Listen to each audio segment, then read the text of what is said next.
everybody, today we're going over the 4th developer diary for the Archon Prophecy. Even though it says developer diary 46, this is the 4th developer diary for the Archon Prophecy, which is the upcoming expansion for Age of Wonders 4. Now, the first 2 developer diaries we went over the new culture. The 3rd developer diary went over 2 tomes, and this developer diary will be going over the last 2 tomes in the expansion. It's releasing 4 tomes in the expansion. Developer diaries, as I will try to mention every time we do these videos so people kind of get an idea of it, they are previewing upcoming content. The numbers aren't exactly going to be finalized or anything like that, and a lot of times they're just trying to get feedback or drum up hype for upcoming content, or just kind of keep everybody in the loop, just keep people interested in the game. And that's been popular for a lot of different companies to do developer diaries, because it allows people to make these videos like this, get content out there, and just generally, again, you just drum up hype for the game. So that's what a developer diary is. I guess what I'm saying here also is don't take these numbers as final or anything like that, right? So in developer diary 3, we talked about some of the new tomes that we're adding. We had a split order tier 4 tome, and we had a pure order tier 2 tome. This one is adding a pure order tier 4 tome and a split order tier 4 tome. So we've got a tier 2 tome pure order and 3 tomes for order in tier 4, one of which is pure order. So every tome in this expansion is going to be order. As we might imagined, Archon Prophecy might have been a bit order heavy, but I didn't think it was going to be this order heavy. I have made jokes in the past that there is order tide, which is... Order tide is when you just take most of the order tomes and you just go with like Pyre Templars, and you end up having so much buffs to your ability to tank damage, and so many buffs to your ability to resist debuffs, and so many buffs to your ability to even die, that order tide is just this like overwhelming melee, well, tide that just sort of sweeps over their opponents. And if there's one thing I can, as we go over these next 2 tomes, and definitely keep the last week in mind, as we go over these, I do think at the very least, even if every tome is for order, it will diversify order tide a bit, meaning that you won't always be going with tier 4 Tome of Prosperity. If we have all these options, Prosperity might actually have some competition for what you do with it, which is good. Prosperity's kind of been lording over any build anywhere near order would take Tome of Prosperity, because it was just really good for enhancing your late game, right? And while that's probably good for, you know, enhancing the strength of order, it also kind of can become a bit boring. So we'll see throughout these tomes. Hopefully some of these can at least compete with Tome of Prosperity. Power creep's obviously not a great thing, but we do need some tomes at least on par with Prosperity. So, I mean, you've probably looked over my build videos where it's like, you could kind of see a similar theme every time I do a build, right? And it's not a bad thing that every build can kind of use some of the best tomes, because you have to remember you're building your own tech tree with tomes. I always talk about that a lot. Tomes are your kind of tech tree that you're building. So it's not a bad thing that you can kind of go like, here's a good opener, so here's the mid game we're going to go with, and here's how we're going to cap this off, right? So it's not a bad thing that a lot of builds will have like the same, either the opener or the ender, but you know, you also do want to diversify it. I'm just saying all that before we get into this. Okay. So make sure to like, make sure to subscribe, make sure to leave a comment down below. This one will probably not be as long as any of my other videos, even this like 4-minute intro, because I do think these tomes last week had some like really interesting stuff. And I'm not saying these tomes are boring, but compared to last week where they were kind of unveiling, here's a tier 4 support unit, and I was like, oh my god, like, oh, and they're releasing paladins, like this is a, you know, compared to that, these are probably not gonna be as like bombastic, right? So we probably won't spend too much time on it, but as always, you can always use this as a podcast, just put this in the background, any of that stuff. So let's go over it. The Archon Prophecy Tomes Part 2. Hello again, my name is Louis, Senior Designer at Triumph Studios, and as promised this week I will tell you about the Tome of Revenant and the Tome of the Archon, which are new tier 4 tomes of the Archon Prophecy expansion, blah blah blah blah blah. Okay, so Tome of the Archon is a pure order tier 4 tome. This means that of course it competes with all the tier 4 tomes, because you only ever take 2 tier 4 tomes before you go to tier 5. Now, I could take 2 tier 4 tomes, go to tier 5, go back into a tier 4 tome. That's certainly a possibility, and that does happen in a lot of games. So if nothing else, these tomes will allow order builds to continue to scale even further into the late game. But as we'll see here, in addition to just enhancing order, the next tome after this, I do want to kind of, I guess, spoil it before we even talk about it. But before anyone who's looking at this, like, oh man, they're just going to make order ridiculous, they're adding some pretty good undead support in the next tome, so it will help out a good bit. We could maybe see some actual push for undead paladin type builds, right? But here we go, Tome of the Archon. It doesn't exactly start strong. I've looked through this a lot, and well, let's just talk about it. The Tome of the Archon is a pure order tier 4 tome whose spells evoke archonic magic of purity and rebirth. Through its power, you'll be able to feel the mighty Titan and summon the ancient Astra despite your enemies. So here's the Titan. I don't think very highly of mythic units for obvious reasons. Mythic units are really hard to buff. They tend to get outscaled pretty hard, while tier 5 mythic units tend to stay in the game a bit longer. Tier 4 mythic units suffer pretty immensely from coming onto the field, crushing, and then getting outscaled, right? We've seen that from the Umbral Mistress. She comes out, she's absolutely devastating, and then she slowly falls off. And there are some ways definitely to buff mythic units. I'm not saying there's no way to buff mythic units, there's clearly some ways to do it, but overall I would say mythic units are hard to make good. Now here we can see a tier 4 mythic unit coming out of a tier 4 tome, so this unit is going to be coming out a bit late into the game. Some builds can even have tier 4 racial units by the time this hits the field. Now this unit is stat pretty highly, but you also need to remember that he has no racial buffs. I don't believe this is a tier 4 mythic racial at all. It doesn't really look like a racial unit. So I did look at its stats, and it does do some interesting things, and I think you could maybe swing building a couple of them right when you hit their spike. Maybe right when you hit tier 4 tomes, you rush this tome and get out some Titans.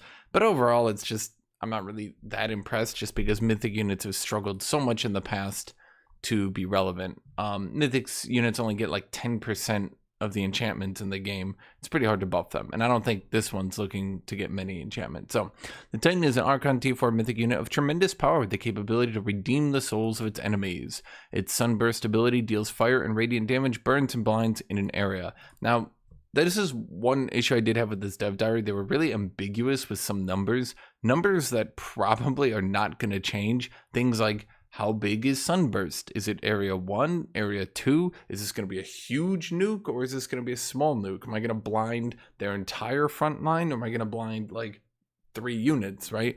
Because you have to remember, blind removes your retaliation attack, which allows you to get a pretty good turn where you just freely beat the crap out of their front line. So we have a Sunburst ability. It does 34 damage, which is kind of weak for this stage in the game. This is kind of why I don't really like mythic units. By this stage in the game, you're probably going to have 3, maybe even 4 damage enchantments. And 34 damage, it's not bad, but certainly there's going to be a lot of battle mages who are capable of doing that damage. Although he himself is going to be a bit of a tanky boy. So having a tanky boy that can still apply some magic damage isn't bad, for sure. And being able to apply AoE Blind. AoE Blind is one of those abilities that, I should say one of those debuffs that you never really think about, but actually can really impact battles pretty hard, because all your enemies being unable to do retaliation attacks does actually add up pretty quickly over the course of a battle. It of course also makes range units much less capable of dealing damage because their accuracy goes down so much. So, you know, it hurts melee units really hard, it hurts range units really hard. It's overall just one of the better debuffs that you tend to not notice because it's kind of weirdly hard to get. I shouldn't say it's weirdly hard. It is hard to get because it's so good, right? Now, he does have Mend the Weak as a free action, which does double heal when cast on units close to death. Once again, we don't know how much Mend the Weak heals. We don't know how much close to death is. Those are numbers that kind of make it hard to quantify this unit.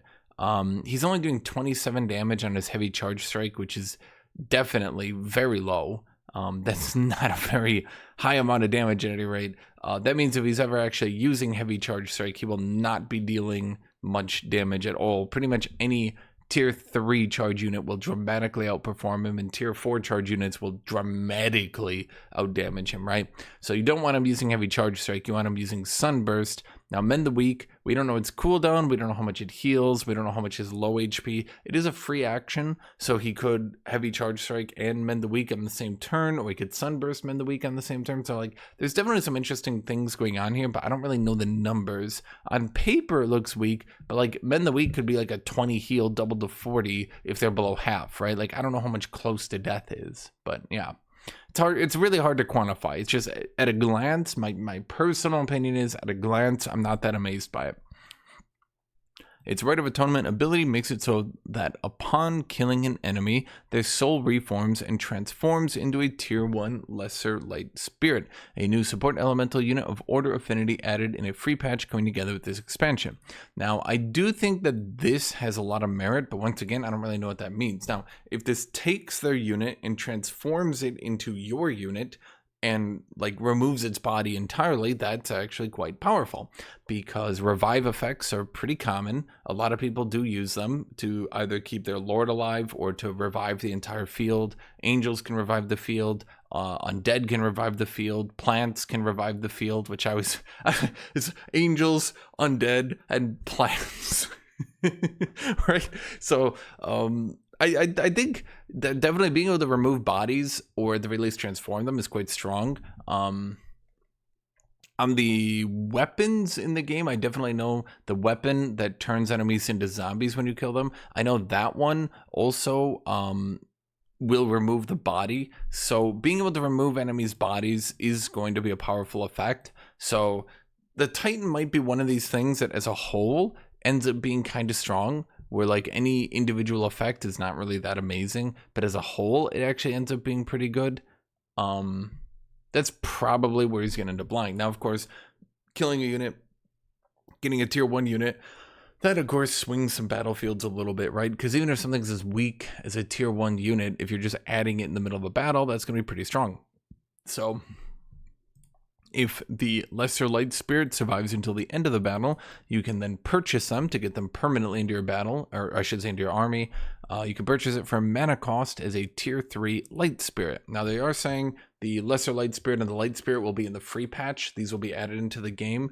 They do say, yes, they do say in the free patch. So this is not an expansion unit, despite being from the expansion, which I find a bit odd, actually. But I guess they just wanted to flesh out the amount of spirits in the game, which I mean, free content's free content. These people have been pretty good with their free content. It just kind of puzzles me because I didn't think like if I'm buying the Archon expansion, right? You'd assume the Archon expansion would have the light spirit, but they're just putting in the base game, which is not a bad thing. It just puzzles me. Companies don't normally do that. Okay, the Titan is unlocked for draft in a city with the construction of the Tome's Archon Gate, which serves as a teleporter special province improvement that grants high stability to the city. So we do get a better teleporter, the Archon Gate. Archon Gate allows you to summon the Titan. It's still a teleporter itself, and then gives you a lot of stability. Order generally likes stability, so that'll work out. There's a lot of good reasons to have high stability. The best reason would be Tome of Paradise. Tome of Paradise doubles the effects of stability into your city. Now, it is a bit hard to do Tome of Paradise and Tome of the Archon, because then you wouldn't be doing, and this is what I was talking about earlier, because then you wouldn't be doing Tome of Prosperity. So does Tome of the Archon manage to compete with Tome of Prosperity? Well, that kind of ends up becoming the question, right? So far for the Titan, I probably wouldn't go this tome just for the Titan, but it could be a nice little power spike, a nice little early game. The Astra is your next unit here. The Astra is a summonable tier 5 mythic unit. It is a leader among the Archons. It's archonic leadership, granting all celestial units in the army with power and protection. Don't really know what that means. Don't have numbers for that. Wielding a fiery sword, it burns and condemns those who oppose it. I mean, certainly it does look cool, right? No one thinks this doesn't look cool. Divine Sundering, a 2 hex cone single action ability, then can be used to deal extra damage to any condemned unit, as well as sundering the defenses of those hit. So Radiant Strike looks to be a multi-hit ability. Not exactly outrageously high damage. Pretty typical for a tier 5 mythic unit, right? 20 damage per hit's decent enough. It already has Zeal, so we can't give it Zeal again. But then we have a 50 damage nuke and a 2 hex AoE. That's actually a decent chunk of damage, even for a mythic unit that can't get buffed. And it deals extra damage to any condemned unit, as well as applying defense debuffs. So pretty good AoE here. Decent enough melee damage. It's not exactly wowing me, but I don't think it's really being brought here for its ability to apply melee DPS, right? We're mostly here for the Divine Sundering and all the buffs that it does for people. What are those buffs? Don't know yet. It also has 2 protective abilities in the form of Angelic Grace and Holy Aura. The first is a support ability that heals and grants a stack of Grace to all friendly units in a 2-hex radius. Holy Aura is a passive halo around the unit that protects friendly units from status effects and damages adjacent enemies with spirit damage. So this unit will be able to AoE heal you, give yourselves Grace, AoE debuff enemies, sunder their defenses, and then all units around it get more status resist, and if I'm going to assume if it's adjacent to an enemy, it does some spirit damage to them. So it's decently tanky. It's not exactly like the tankiest unit I've seen in my life, but I would call it pretty decently tanky, pretty average for a tier 5 mythic unit. Damage is all right. Divine Sundering's bonus damage on condemned units, I don't really know how much it is going to be. 50 damage is already a pretty good opener, so more beyond that could get pretty nutty. Overall, I think the Astra, it is summoned, meaning you can't build it, meaning you're going to be limited as to how many you can get based on your world map casting points, but overall, the Astra is looking pretty strong. And it's archaic leadership, granting all celestial units in the army with power and protection. I don't really know what that means. Now, at the very least, and I'm going to keep comparing this to Tome of Prosperity, because Prosperity is going to be like the Prosperity threshold. This does mean that this, actually, I would say this competes rather favorably with the Dragon of Grace. What is that called? The Big Grace Dragon. The one that is the global Grace plus global status, or I should say debuff removal, single debuff removal. That guy, you put 2 of those into your armies, and then every turn, one of them uses the global, the other one uses the global, the other one uses the global. You just go turn by turn, right? So that's definitely what this is competing with. I think they just call it the Prosperity Dragon, right?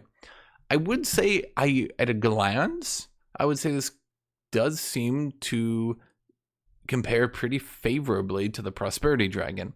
Now, of course, that's only if you are using celestial units, so it's a bit less diverse maybe than Tome of Prosperity. Tome of Prosperity can be used in any build. This one seems to only be if you're going celestials, which, okay, but it, I do think so far, if I'm looking at these 2 units here, just this unit does seem to compare very favorably to the Prosperity Dragon. Now, of course, Tome of Prosperity still has that 2 resist on all your melee units and a stack of Grace every turn. So we'll see if the rest of the tome can compare with that, right? Okay.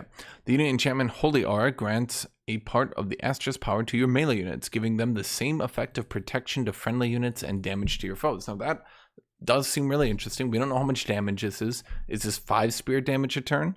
I mean, even 5 could actually add up to be a pretty decent amount of damage, because if you're doing 5 damage to all enemies you're in contact with each turn on every melee unit, that's going to add up. If that's 10 damage, that's going to add up pretty quickly. Every one of your melee units doing contact damage to every enemy is going to add up pretty quickly. Also, they haven't clarified here, but in most of the time, if you have an AoE buff, it just applies that AoE buff to everyone over and over. So, for example, if I had I don't even know, 15 Pyre Templars, all with the Holy Aura, would they all be granting each other status resist? Maybe. This looks like it could maybe be for Paladins. If it doesn't stack, maybe you would get the Paladin from the previous tome. In the last video, you'd go with the Paladin, use him, one Paladin, to just buff all the status resist of everyone around you. Also give him some damage per turn just by existing, right? If it does stack, then this is actually really powerful. Even if it doesn't stack, it does look pretty powerful, because all your melee units are going to be guaranteed. I wager off the top of my head, if I had to guesstimate, 3 status resist. At any rate, this Holy Aura unit enchantment looks really strong. Yeah. The tome provides a minor transformation, Pure Soul. Now, this one I did look at, and I was trying to find some numbers, because this one could be pretty broken depending on how they're doing it. This is a minor racial transformation, so it does still stack with the celestial one. This transformation gives your unit some self-purification capabilities, cleansing negative status effects at the start of the turn, and if the negative status effect removed had a counter effect that is positive, the unit will gain a stack of it. For example, if a unit with this transformation is slowed at the start of the turn, it would be removed and it would gain haste in its place. Now, is this removing every debuff? 1 debuff? 2 debuffs? even if this was removing one debuff a turn and transforming into a buff, this would already be a pretty decent transformation, because this would mean that none of your units could just be solo stunned anymore. You'd have to stack debuffs on the enemy to try to keep them from just purifying off the one good debuff you put on them, right? The most I can compare this to is the major race transformation, the Umbral race transformation, which is already considered to be pretty strong. So this one looks very, very, very good. And if my entire army is able to remove debuffs and my entire army is giving each other status resist, this effectively makes Order incapable of even being debuffed anymore. Because you'd be looking from the tier 3 tome, you get 3 status resist. Then here we're getting a cleanse each turn, right? And then previously we'd be getting even more status resist off the Holy Aura. So this could make Order even more frustrating for people to deal with, which is great. I think people are... I think some of my friends are very interested in Order. I have not heard people going on large rants against Order, which I'm fine with. Order is great. Other spells and unlocks. Celestial Guardian targets a friendly army on the world map and grants their stack leader a buff that adds 2 extra Archon Celestial tier 3 units to the next combat they join. Which is good.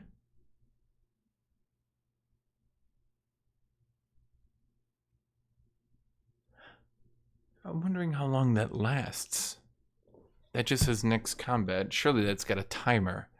I never actually read that out loud and thought about it. Could I apply that potentially if I had enough world map casting points? Could I apply that to all 3 armies? Then all 3 armies would have 2 units extra for 6 extra units.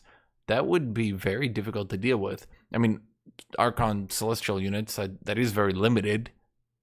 That's not any unit possible, and they're probably not racial units, so how strong they can get is definitely going to be limited by not being racial. But at either rate, at the very least, it's probably like equal to like a tier 2 unit by the time we can get this. 6 extra tier 2 units would be still kind of strong.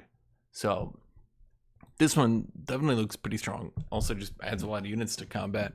I'm hoping they don't go too heavy with that though, because combat, especially in the late game, can already take pretty long with Order, as they are prone to be really tanky but not actually do that much damage. They just tank a lot. The battles can take a while.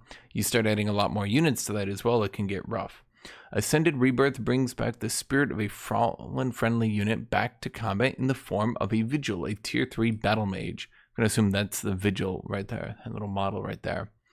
It also heals all friendly units in a large radius for 20 hit points. I'm going to assume large radius means 2. Looks to be about 2 tiles around it. So, that's not a bad spell. It's not blowing my mind. Coming from a tier 4 tome, this isn't exactly blowing my mind. It's also got a problem. It definitely looks like it's removing the body. So if we're doing Celestial, we already have the mass revive from Celestial. So taking my unit and transforming it into something else would probably not be my ideal strategy, so to speak. I'd be wanting to keep my bodies on the ground so eventually I could revive them. Anyway, let's move on to Tome of the Revenant. Now I'm going to call this the Death Knight Tome. And this tome actually looks interesting. This tome looks cool. I mean, I'm not saying this tome doesn't look cool, but you know, it's Order doing Order, right? Like nothing's exactly, oh, it heals, oh, it gives status resist, oh, it cleanses debuffs. Like, okay, yeah, Order's done all that. I mean, it's just more of Order, right? It's like if you're playing Magic the Gathering and they're like, here's Blue's new counter spell, you're like, okay, cool, right? But over here we've got some interesting things for Undead. Now, Undead have long suffered from some problems. I don't know if I want to say long suffered. They've had some problems in the past.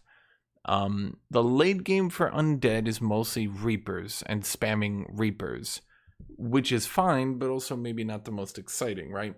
You just spam Reapers and you go Finger of Death, you debuff their status resist, and you just fish for auto kills, which is, I guess, you know, some people, they find that entertaining. For me, it's like, you know, you don't really have that much diversity. So Tome of the Revenant is coming out, and this tome seems to be doing some, I know I keep calling it interesting. Everything in this video. I'm like, well, that's interesting. That's interesting. But this one's actually doing some interesting things to keep actual undead armies scaling and actual undead armies being strong. As you might imagine, the Shadow Tomes have definitely had a bit of an issue with undead in that they just end up spamming Reapers, not actually using Whiteborn or anything like that. The Tome of the Revenant is a Shadow and Order Affinity Tier 4 Tome that gives you access to Revenant units, Archons that became corrupt and have risen as undead. There's 2 new units here, the Undead Titan and the Fallen Angel. Now, I don't want to spend too much time on the Undead Titan. He's the opposite of a regular Titan. He's got very similar abilities. His base attacks aren't really dealing that much damage. Another Tier 4 Mythic unit, so I'm not exactly great by that one. They both have an AoE. His AoE inflicts Remorse and Decaying instead of Blind and Burn. I think it was Blind and Burn. Remorse and Decaying versus Blind and Burn. I'm going to probably give it to Blind, but Remorse and Decaying, of course. Decaying is one of those debuffs that can be quite frustrating to play around for enemies that weren't exactly prepped to be playing around it, right? So being able to apply more Decaying, Shadow Tomes have a lot of Decaying in them. But being able to apply even more Decaying, probably pretty frustrating for your enemies. Additionally, the Undead Titan possesses 2 skeleton summoning abilities. Conjure Skeleton is a low cooldown free cast ability that summons a single skeleton. Now I'm wondering again if that requires a body or not, because if you could eat an enemy's body with this, that would be good, and if you didn't need to eat an enemy's body with this, that would also be good. Both these would be perfectly fine situations, I think, right? And its passive ability, Rite of Undeath, further bolsters its undead ranks by converting any unit it slays into a skeleton. You know what this reminds me of? I don't know if there's anyone who played Magic the Gathering. It's my second Magic the Gathering reference. What was that Titan of Undeath, the Black Titan, who summons zombies every turn? This guy kind of reminds me of him. He even kind of looks like him. This unit can be accessed by a special building province improvement, the Necropolis. This improvement grants a drafting of all of the Undead Titan, all the Tier 1 skeleton units, and the Corrupt Soul. It additionally provides a soul income to your city and help fuels this tome's units and spells. So I'm not exactly wowed by these skeletons. Skeletons are already like a tier 0.5. They're not even tier 1. They're tier like 0.5. So they're not exactly that amazing, right? They're not...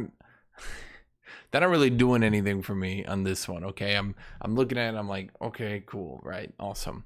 It additionally provides soul income for your city. Now, more soul income is good, as always. Souls are very good, but one problem we've probably noticed is that souls are mostly used to spam Reapers. So what are we going to get for the undead builds? What are we going to get for undead builds that isn't just spamming Reapers? Well, I'll get to that as we get there. Here's a Fallen Angel. He looks pretty cool. I like him. It's always Fallen Angels are male and then the angels are female. Not all the time, but I've seen that trope a lot. Enough to notice it at any rate. So this one looks to be ranged, whereas we have to scroll all the way up. The Astra was melee, definitely melee, and he is actually ranged. So a bit of a difference in that one. Yeah.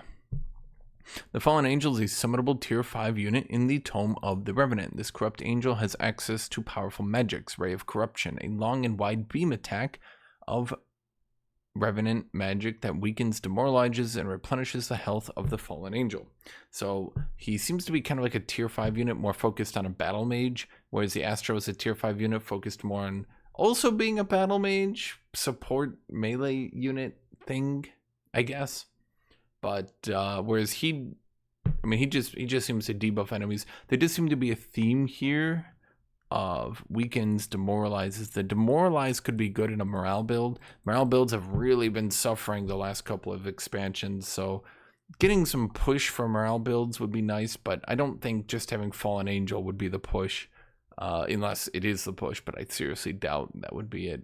This one does afflict remorse as well. The Undead Titan inflicts remorse, the Fallen Angel demoralizes. So we are looking at maybe like Undead are kind of like a morale thing. I know Undead do, I think and this is just off the top of my head, so tell me if I'm wrong. You guys are pretty good at telling me when I'm wrong. I do think undead get resistance to morale loss, so whatever. Dark Temptation reveals hidden knowledge to enemy units in an attempt to convert and dominate them to the angel side. That just seems to be a tier 5 conversion ability. I'm a bit annoyed at those, if I can be honest, because conversion abilities tend to either convert or not convert, which seems obvious, but it tends to also mean you either win the battle or you don't win the battle. You know, it's a bit frustrating, that one. You either do or you don't. There's like no middle ground. You don't like convert for 3 turns, or if resisted, convert for 2 turns. It's either you convert them or you don't. I think if the developers added a little bit more middle ground to its effects, that would be nice. I also see here soul maintenance. So it's going to very much be like a Reaper, where you're going to need a strong soul economy to maintain them. Yeah.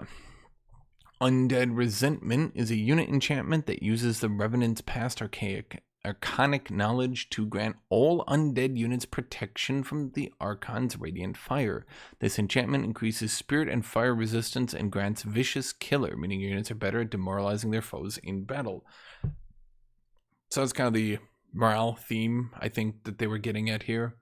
Although often you need to drain enemies' morale without killing that many, because a lot of the more morale heavy builds tend to also be tankier, whereas the builds that don't tend to stack a lot of morale tend to be squishier and then just die before you drain the morale.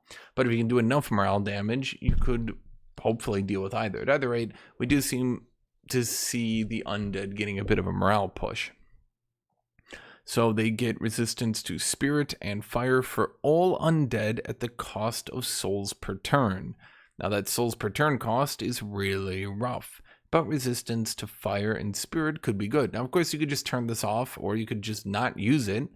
If you're not fighting spirit damage, you're not fighting fire damage, then you might just not use it. Undead are a little bit weak to spirit and fire, but I'm actually a bit concerned here as well, because I do know that there is a hero effect that buffs, it's on the right thing. I think it's on, what do you call it? The hero affinity buff. I know one of them buffs all undead units in your army, and it gives them resistance to what they're weak at, spirit and fire. So if you combo that with the undead resentment, you might actually, in fact, you will probably end up in a world where undead are actually better at resisting spirit and fire damage, which it feels a bit out of theme for me, so to speak.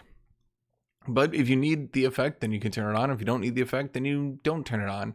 It does seem a bit weird that the vicious killer effect, which seems to be pushing the morale side of this, is attached to soul upkeep, which means this isn't the sort of thing you can just turn on or turn off just haphazardly. Like if it's on, you need to make sure that it's doing something, because this is soul upkeep. It's not just mana.